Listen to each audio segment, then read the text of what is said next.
Bonjour à tous et bienvenue à ce cours consacré à l'école des sociologiques ou encore l'école des comportementalistes. Nous allons voir quatre grands piliers des comportementalistes, notamment Kurt Lewin avec sa théorie autour de la dynamique du groupe, Likert Rensis autour de la relation intégrée et du leadership, Chris Argyris autour de l'efficacité par l'accomplissement du personnel et Michel Crozier, justement, qui a axé sa théorie sur l'organisation formelle et informelle de l'organisation. Le premier auteur qu'on va voir dans le mouvement des sociologiques ou ce qu'on appelle aussi les comportementalistes, c'est Kurt Lewin. Kurt Lewin s'est intéressé à la dynamique du groupe.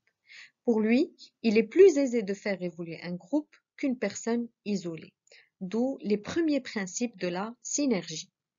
Trois leaderships peuvent se dégager. Le leader autoritaire qui donne des ordres, qui a une distance hiérarchique avec ses subordonnés, le leader démocratique qui dirige le groupe en acceptant les remarques et la discussion, et le leader du laisser-faire qui ne s'implique pas du tout avec ses subordonnés.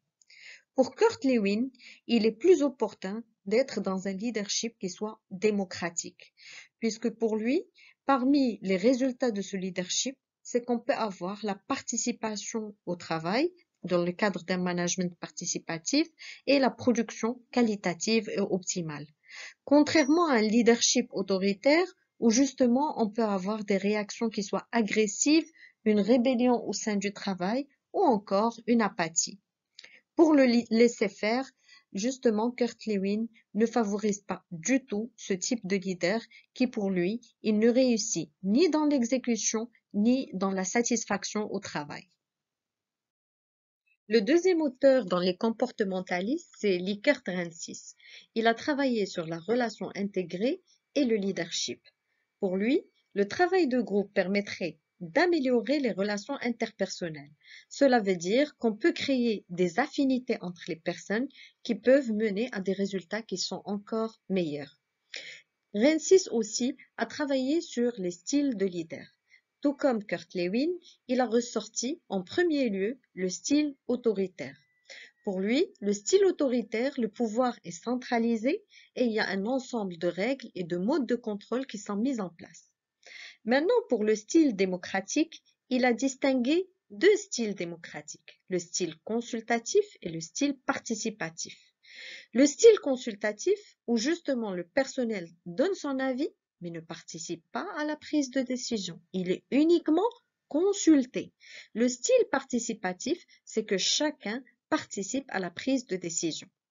Je vous donne un exemple pour élucider ces deux styles. Vous êtes en présence d'un directeur qui justement demande votre avis autour d'une table pour une décision donnée.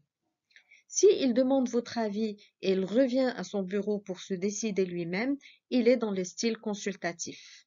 Si durant la réunion, chacun fait un vote et que finalement la décision est prise en concertation, nous sommes en présence d'un style participatif.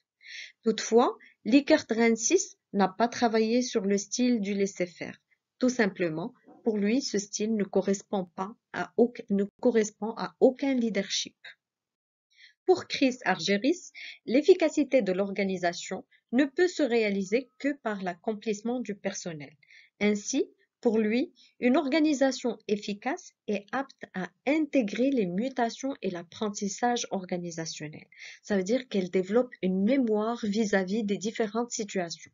Elle permet de transformer la structure en organisation qui est apprenante et qui apprend à travers l'histoire même qu'elle est en train de vivre. Donc pour lui, pour être dans une organisation apprenante, il faut favoriser l'accomplissement du personnel.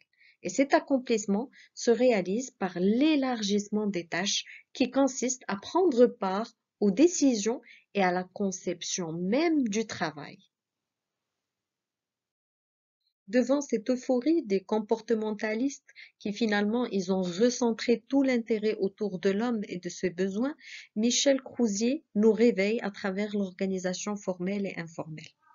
L'organisation formelle, elle est pensée, définie selon une approche qui est rationnelle. un ensemble de règles, de procédures, de grandes fonctions, de tâches, d'activités au sein de l'entreprise qui sont définies à l'avance. Par contre, l'organisation informelle, ce sont les comportements et les relations qui se développent, qui vont exister de fait, mais ils n'ont jamais été codifiés et n'existent dans aucune des procédures.